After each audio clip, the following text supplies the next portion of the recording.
नमस्कार, मैं सौरभ शुक्ला और आप देख रहे हैं न्यूज़ 18। मिडिल ईस्ट एक बार फिर बारूद के ढेर पर खड़ा है। अमेरिका और इजराइल की ओर से संभावित सैन्य कार्रवाई की चर्चाओं के बीच ईरान ने ऐसी चेतावनी दी है जिसने पूरी दुनिया की चिंता बढ़ा दी है। ईरान का दावा है कि अगर उस पर दोबारा हमला हुआ तो वह सिर्फ इजराइल को नहीं बल्कि खाड़ी देशों में मौजूद अमेरिका के रणनीतिक ऊर्जा ठिकानों को भी निशाना बनाएगा। यानी वो जो ऊर्जा ठिकाने हैं उनको सीधे तौर पर उड़ा देगा।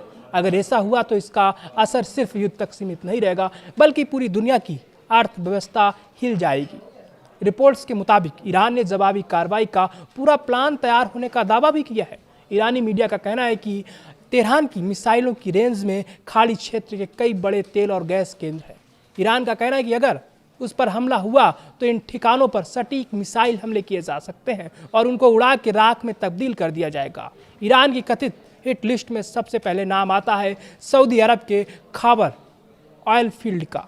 इसे दुनिया के सबसे बड़े तेल क्षेत्रों में गिना जाता है। कहा जाता है कि यहाँ किसी भी तरह की बड़ी रुकावट वैश्विक तेल सप्लाई को गहरा झटका दे सकती है। दूसरा बड़ा निशाना बताया जा रहा है अब कैक और खरेस ऑयल फैसिलिटी। यह दुनिया के सबसे बड़े ऑयल प्रोसेसिंग और स्टेबलाइजेशन केंद्रों में शामिल है।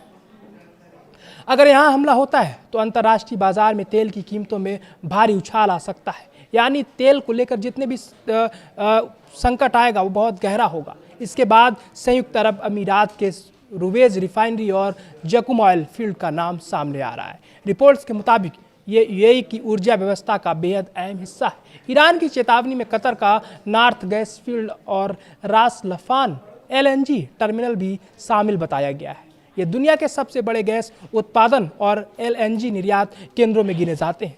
यहाँ किसी भी तरह का बड़ा हमला पूरी दुनिया में गैस सप्लाई को प्रभावित कर सकता है। यानी पूरी दुनिया की गैस सप्लाई ठप हो सकती है। इसके अलावा कुवैत का बर्गन ऑयल फील्ड, बहरीन की सितरा रिफाइनरी और इजराइल के लेविथान और तमार गैस फील्ड भी उन ठिकानों में बताए जा रहे हैं जिनका जिक्र ईरानी मीडिया रिपोर्ट्स में बताया गया है।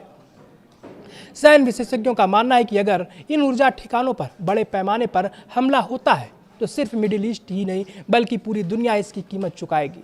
कच्चे तेल के दाम तेजी से बढ़ सकते हैं, पेट्रोल डीजल महंगे हो सकते हैं, गैस सप्लाई प्रभावित हो सकती है और वैश्विक सप्लाई चेन पर भी बड़ा असर पड़ सकता है। रिपोर्ट्स में यह भी दावा किया गया है कि पहले हुए संघर्ष के दौरान ईरान ने कतर के एक अहम गैस ठिकाने को निशाना बनाया था। इसी बीच ईरान का कहना है कि अगर उसके खिलाफ फिर कोई सैन्य कार्रवाई हुई तो इस बार जवाब पहले से कहीं ज़्यादा बड़ा और ताकतवर होगा।